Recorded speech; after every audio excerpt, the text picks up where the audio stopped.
Meninas, não espero amanhã isso tudo direito, né? E sou um bocadinho sumida para modinha. Eu sei a minha vida que sou na rede social também tem o que se fazer.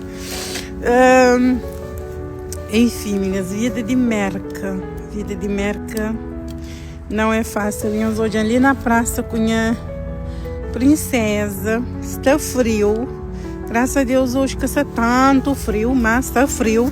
Que ainda prefiro estar dentro de casa, mas minha filha falou que queria ficar dentro de casa. Eu falei, mãe, queria ficar na Rússia, mas não está na Cabo Verde. Doendo muito. Para modo nós não temos que estar adaptados com a vida de merca, né? É um frio que você na rua está ganhando de choro. Inclusive, nesse momento, é ganhando de choro. Para modo é frio, você sente limitado com o seu curso, menino que pode brincar. E assim que eu faço aquilo na terra. Então, e a minha é uma mãe que gosta de aproveitar o momento com o filho. E a minha está falando, é muito entediada, de aprender a falar entediada, para tocar na inteligência, para poder ser com ele. Então, não sei ali na praça, né, filha? Não sei fazer cozer? Brinca. Não sei brinca, pouco minuto para não ir para casa, para modo de...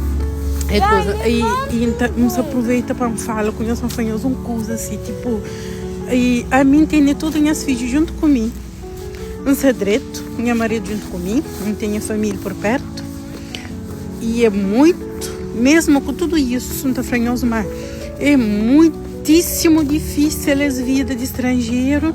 Imagina quem que deixa seus filhos para trás, portanto, tudo mais que está ali na América, não só.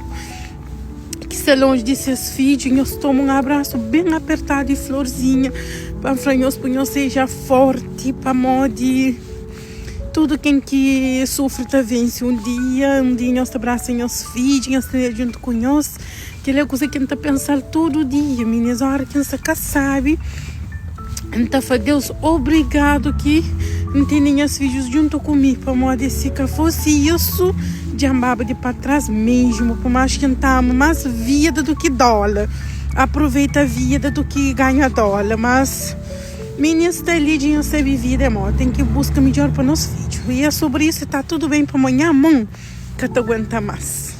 Frio!